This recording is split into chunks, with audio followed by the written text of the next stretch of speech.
आज 20 मार्च 2026 को विश्व गौरव दिवस के उपलक्ष्य में हमारे बीच उपस्थित हमारी बहनें, हमारे विद्वान साथियों, कई लोग यहाँ पे ऐसे उपस्थित है हमारे बहनें जो कई वर्षों से मेरे साथ जुड़े हुए हैं और पर्यावरण के इस कार्य में हर बार मेरे साथ खड़े रहते हैं। तो मैं आप लोगों का सभी का अभिवादन करता हूँ और ऐसे भी करता हूँ कि आप इसी तरह से अपना प्यार और सहयोग मुझे हमेशा प्रदान करते रहे। तो मैं अब पक्षियों के बारे में आपको बताता हूँ, क्योंकि आज विश्व गौरव दिवस हम 2010 से लगातार मना रहे हैं और मैं 2013 से छोटी मुहिम के तहत गौरव बचाने के लिए एक छोटी गोष्ठी मैंने 2013 में किया था, उसके बाद 14 में, फिर 15 में अपने यहाँ पंचायत घर में शुरू किया था। तो मैं सोचता हूँ कि आज हमें इसकी आवश्यकता क्यों है, क्या कारण है कि आज हम गौरव दिवस मना रहे हैं। पक्षी बचाने हेतु एक अभियान चला रहे हैं पक्षी परिवार उत्तराखंड के नाम से, कि सभी लोग इसमें जुड़े। मेरा परिवार पक्षी परिवार, आप भी पक्षियों के बचाने हेतु कार्य करें और अपने परिवार को बनाए पक्षी परिवार, मतलब आप भी कुछ न कुछ कार्य करें जिससे पक्षियां बचे। क्योंकि पक्षियां समाप्त धीरे धीरे, जहां पक्षियां धीरे धीरे कमी हुई है उसका सीधा मानव जीवन पर प्रभाव पड़ा है। कहीं ना कहीं जहां पक्षियों की संख्या कम हुई वो क्षेत्र मानव के लिए, जीवन के लिए संकट कम, यानी वहां भविष्य के हमारे लिए रहने लायक स्थान नहीं है। क्योंकि पक्षियों की संख्या पर भी हम ये मालूम करते हैं कि यह हमारे लिए उपयुक्त है कि नहीं, जीव जंतुओं के लिए उपयुक्त है कि नहीं है, यहाँ शुद्ध पानी है कि नहीं है, शुद्ध ऑक्सीजन है कि नहीं है। तो स्वच्छ पर्यावरण का घटक ही पक्षियां हैं। तो इसलिए हमें ऑक्सीजन, मानव जीवन में जो संकट उत्पन्न होता है हमने देखा, तो हम लोग उस काम को करते हैं। हमने देखा कि पक्षियां कम हो रही है, जब हमने अध्ययन किया कि पक्षियां कम हो रही है, कहीं ना कहीं हमारे जीवन पर भी इसका प्रभाव पड़ेगा। तो हमने शुरू किया कि भाई पेड़ पौधे भी बचने चाहिए, पक्षियां भी बचना चाहिए।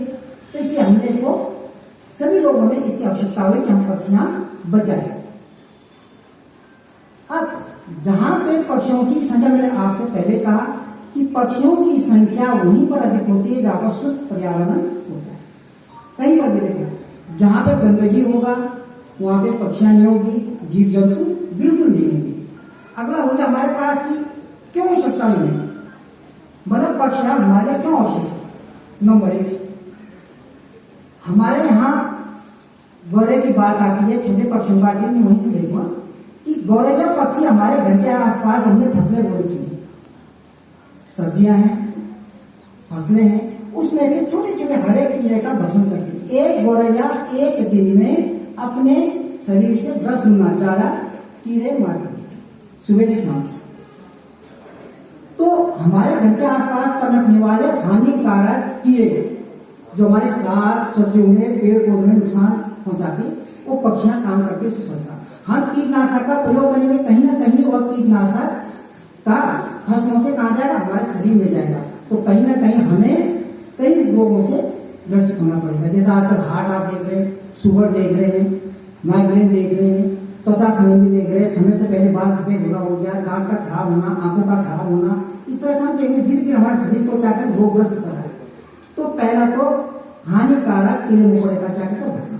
दूसरा हमारे पास ये है परागण के लिए, क्योंकि गौरैया पक्षी क्या होता है, छोटे छोटे जो बीज होते हैं, चाहे अपने खा के हो गया, चाहे पंखों के द्वारा हो गया, चाहे पंजे के द्वारा हो गया, एक स्थान से दूसरे स्थान में ले जाने का कार्य पक्षियां करते हैं। कई बार क्या होता है कि बहुत पेड़ पौधे हमारे घर के आसपास खेती में हो जाते हैं, हम बोलते कहां से क्या, उसे कौन लाते हैं, जानवर लाते हैं, क्या लाते हैं, पक्षी लाते हैं। सफाई नायक के रूप में कैसे, गिद्ध है, गिद्ध क्या होता है कि सफाई नायक के रूप में कार्य करता है। गिद्धों की संख्या आने के बाद कहीं पर अगर कोई पशु मर जाता है तो उस पशु को तुरंत ही ऊपर से देख लेता, बहुत दूर से नजर तेज होती है कि वो तुरंत ही एक गिद्ध आएगा, सैकड़ों गिद्ध आएंगे, उसको तुरंत क्या कर देता है, सफाई कर देता है। और एक चीज हो मुख्य रूप से, यदि गिद्धों की संख्या कम हुआ है, जगह जगह जानवर, मृत जानवर पड़े हुए हैं, तो उससे क्या होता है, दुर्गंध आती है, एक बीमारी फैलने का डर रहता है। दूसरा, उस जानवर, मरे हुए जानवर को जब हमारे यहाँ पे क्या करते, घर के कुत्ते खाते हैं, कुत्ते हो गया, बिल्ली हो गया, अन्य चीज खाते हैं, तो कुत्ते भी रेबीज तुरंत पनपता है। ध्यान से देखो कि रेबीज पनपने की शक्ति तुरंत होता है यदि उसने अगर प्रदूषित मांस खाए, तो वो कहीं ना कहीं किसी को काटेगा और वहां रेबीज होने की यानी संक्रमण होने की संख्या भी बढ़ते जाएगी। कई पक्षियां ऐसी होती है जो पानी को साफ करती हैं। अभी राजस्थान में एक पक्षी था कि रात भर पानी को क्या करता था, उसके अंदर जो भी काय वगैरह रहता उसको साफ करने का काम करता है। कई पक्षी पानी के अंदर हानिकारक कीड़े मकोड़े उनको भी साफ करता है। इसलिए पक्षी हमारे लिए बहुत अधिक लाभदायक है। कई लोग पक्षियों का एक आवश्यकता है ध्वनि। मैंने अभी हमारे भाई साहब ने बर्ड थेरेपी के बारे में बताया कि एक पक्षियों की ध्वनि जो होता है वो हमारे कई बीमारियों को दूर करने का काम करता है। हमारे उत्तराखंड में कुक्कू एक ऐसी प्रजाति है पक्षियों की कि जो अपना घोंसला नहीं बना, वो एक ऐसी आवृत्ति ध्वनि तरंग उत्पन्न करता है जो हमारे शरीर में सकारात्मक प्रभाव डालता है। यानी कहीं ना कहीं जैसे हमारा ब्लड प्रेशर ज्यादा हो गया, माइग्रेन हो गया, या सोचने शक्ति कम हो गई, या हम अवसाद में रहते हैं, इसी से बीमारी पनपता है। तो उन चीजों को दूर करने का काम पक्षियों की आवाज करता है। खासकर कुक्कू कुक्कू पक्षी का मतलब वो पक्षी जो अपना घोंसला नहीं बनाते हैं, जो दूसरे पक्षी के घोंसले में अपना अंडा देते। जितने छोटे हमारे यहाँ झाड़ी में आपने देखा होगा बहुत से पक्षी, जैसे जंगल बर्ड है, काजल लैटोरा है, या टेलर बर्ड है, या हम पिंक क्रो होते हैं। तो ये सारे पक्षियां क्या है, इन पक्षियों के कुक्कू क्या होता है, इन पक्षियों के जैसे अंडे को निकाल करके या उनके अंडे के साथ हमें अंडा रख देता है, एक अंडा, तो वो कुक्कू का बच्चे को पालता है। और छोटी सी चीज है, जैसे अभी बताया सर ने कि छोटी सी पक्षी बड़े पक्षी को दाना देते, तो ये कुक्कू घोंसला नहीं बनाता। दूसरा, कुक्कू का एक चीज है, स्वच्छ पर्यावरण का घटक अगर देखें तो कुक्कू, अगर हम देखेंगे कि कहां पर पक्षियों की संख्या सबसे बढ़िया, पक्षियों की संख्या बढ़िया है, इसका मतलब पर्यावरण बढ़िया है, वो कुक्कू है। अगर जहां पे कुक्कू के बच्चे आपको मिल जाए या कुक्कू मिल जाए तो निश्चित तौर से वह इलाका पर्यावरण की दृष्टि से सबसे उपयुक्त है। और जहां कुक्कू की संख्या नहीं है, अन्य पक्षियां हैं, बहुत कम है, इसका मतलब पर्यावरण वहां पे खराब हो चुका है। तो मैं इस पूरे क्षेत्र में मैंने जब लाल धान से लेके आपका पूरा क्षेत्र में जब मैं घुमा, पक्षियों को देखा, तो मुझे एक समय ध्रुव में देखा पुराने समय, वहां पर्यावरण ठीक था कुक्कू। फिर मैंने लाल पानी वाला सने वाला क्षेत्र में देखा सर आपका, तो वहां पर्यावरण बढ़िया, वो पूरा सिब्बली बेल्ट से लेके लास्ट तक जहां चूड़ी है, तो वहां तक मैंने कुक्कू के प्रजाति के 3-4 चिड़िया देखी। इसका मतलब यहाँ की अपेक्षा वहां पर्यावरण बेहतर है। आपको 20 बेल्ट में आपको कुक्कू के बच्चे कभी दिखाई नहीं देंगे आजकल वर्तमान समय में। पहले तो दिखाई देंगे, लेकिन अब नहीं दिखाई देगा। अब उत्तराखंड में इस समय कितनी प्रजातियां हैं पक्षी की? भारत में इसमें 1200 से ज्यादा पक्षियों की प्रजातियां पूरे भारत में। उत्तराखंड में 700 के आसपास पक्षियों की प्रजातियां हैं इस समय, और इनमें भी लगातार क्या है, कमी आ रही है। कुछ में कमी आ रही है, किसी में 90% की कमी है, किसी में 10 है, किसी में 20 है, किसी में 30 है। अगर हमारे पास की आवाज कहाँ का पक्षियों का आवाज रहता है, देखो पक्षियां कहाँ रहते हैं। आप जिस क्षेत्र में जाएंगे वहां पर कोई ना कोई पक्षियों की प्रजाति आपको मिलेगा। आप खंडर मकान में जाएंगे, आपको वहां पे घोंसला बनाते हुए 3-4 पक्षियां दिखेंगी। अगर आप घने जंगल में जाते हैं, वहां दूसरी पक्षी देगी। नदी नाले में जाएंगे, वहां पे दूसरा रहेगा। पानी के स्रोत में अलग पक्षी रहेगा, घास में दूसरा पक्षी रहेगा, खाली चट्टान में अलग रहेगा, चीड़ के पेड़ में अलग रहेगा, तालाब के चारों अलग रहेगा। क्योंकि भारत में आपने देखा होगा पहले तालाब बहुत थे। पूरे भारत में अगर देखा जाए लगभग 70 लाख तालाब के आसपास बताए जाते बड़े बड़े, लेकिन इस समय मेरे ख्याल से 1-2 लाख भी तालाब नहीं बचे। तालाब के किनारे रहने वाले पक्षियों की क्या समाप्त। तो ये पक्षियों के निवास स्थान हैं। छोटे छोटे जो पेड़ हमारे आसपास, घर के आसपास कोई भी पेड़ लगाए, वो किसी न किसी पक्षी का आवास होगा। ऐसा नहीं है, घास है वो भी होगा, चट्टान होगा, लंबे खेत हमारे, उसमें भी अगर हमने फसल हो रखा हो, गन्ने के खेत हो गए, कोई भी है, तो प्रत्येक पक्षी का आवाज अलग अलग होता है। चीज बोलो पक्षी आ जाएगा, लेकिन विशेष प्रकार के पक्षी विशेष जगह में ही घोंसला बनाएगा, वहीं पर अंडा देगा। घाटियों में अलग रहता है, जाओगे आप। दूसरा होता है भोजन। एक मुख्य बात है हमारे पक्षियों का भोजन के बारे में।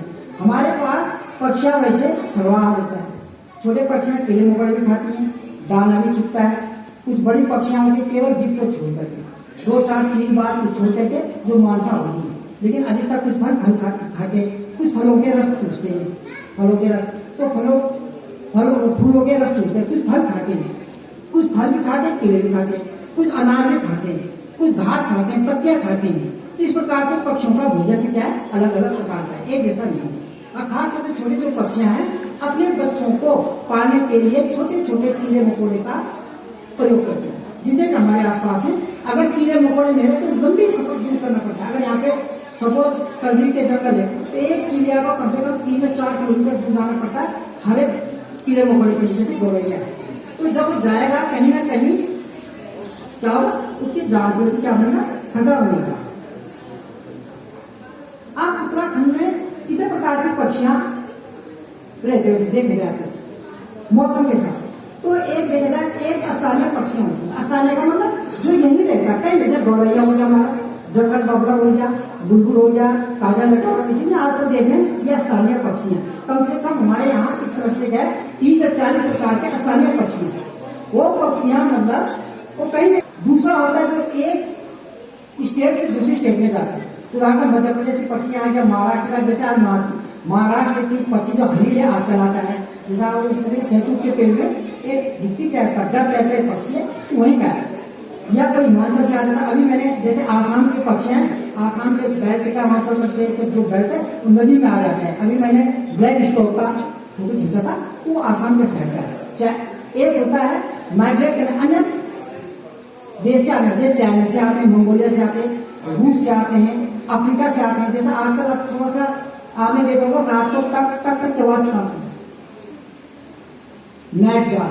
तो नाइट जार भी 3 प्रकार का, तो तीनों बाहर देश से आते हैं। अब इसके बाद की एक बार जो होता है अवबिला अफ्रीका से आता है या हमारे देश में। अभी बिल्ला की भी 3 प्रजाति बाहर से आते हैं, 3 स्थानीय होते हैं। बड़ी वाली जो प्रजाति है ठीक अफ्रीका से उठ करके इस समय हमारे देश में तो बाहर का हो गया। आपने नदी के किनारे बड़े बड़े सारे टाइप के पक्षी देख होंगे, साइरस, तो भी कहा से साइप्रस से आते हैं। पहले आपने देखा होगा रात को आड़ी देखते थे, बहुत लंबी आवाज करते हैं शाम को 72 घंटे बिना खाए पिए सीधे भरतपुर राजस्थान या हमारे हिमाचल प्रदेश उत्तराखंड के जो पानी के जो तालाब है या बढ़िया जगह है वहां पे वो आते हैं। तो विदेशी पक्षी 3 प्रकार के हमने आपको पक्षियां बता दी जो आती है मौसम के साथ, 3 प्रकार का हमारे यहाँ रहता है। अगला हो गया हमारे पास पक्षियों का आगमन। भाई एक मुख्य बात है कि हमने देखी पक्षियों का आगमन करो तब तक हमें पक्षी दिखाई देते। भाई कोई कहता है कि जंगल में पक्षी दिखाई देगा, जू में दिखाई देगा। अगर मैं आपको बोलूंगा कि इस समय आप कुक्कू दिखाई देंगे तो आपको कुक्कू नहीं दिखाई देगा। अब दिखाई जैसे आम ये गर्मी मार्च का महीना खत्म हो जाता है, आपको कुक्कू दिखाई देगा जो कुक्कू की आवाज करता है। इसमें भी 10-12 बज जाते हैं, 8-10 बार तक घूम आते हैं। तो ये भी बाहर से आते हैं, एक जगह माइग्रेट करते हैं, यहाँ आते हैं, फिर अंडे किसी दूसरे घोंसले में देते हैं, बच्चे दूसरी चिड़िया उनके बच्चे को पालता है। तो ये बाहर से आने वाले पक्षी हैं इस प्रकार से। तो इस प्रकार से जंगल आपने देखो 3 अगर मैं देखूं 3 महीने का मैं टाइम कर दूं, पूरे वर्ष भर में 12 महीना होते हैं, तो 3 महीने का सीजन होता है। मतलब हमारे यहाँ जो टेम्परेचर चेंज होने का होता है, मतलब दिसंबर नवंबर 15 तारीख से जनवरी दिसंबर जनवरी फरवरी तक। तो ये क्या होता है जो ठंड का सीजन होता है, फरवरी से फिर गर्मी शुरू हो जाता है, फरवरी मार्च अप्रैल इसमें फिर दूसरा होता है, फिर मई जून जुलाई बहुत गर्मी वाला टाइम है, इसमें आपको दूसरी पक्षी दिखाई देगा। फिर अगस्त सितंबर अक्टूबर इसमें फिर आपको दूसरी पक्षी दिखाई देगा। तो पक्षियों का देखने का अगर देखना है घाटियों में नदियों में तो आपको हर 3 महीने के अंदर अलग अलग पक्षियां आपको दिखाई देंगे। अब कौन सी पक्षी कब आता है आपको ध्यान में रखना, उनका टाइम अलग अलग होता है। अगला होता है हमारे पास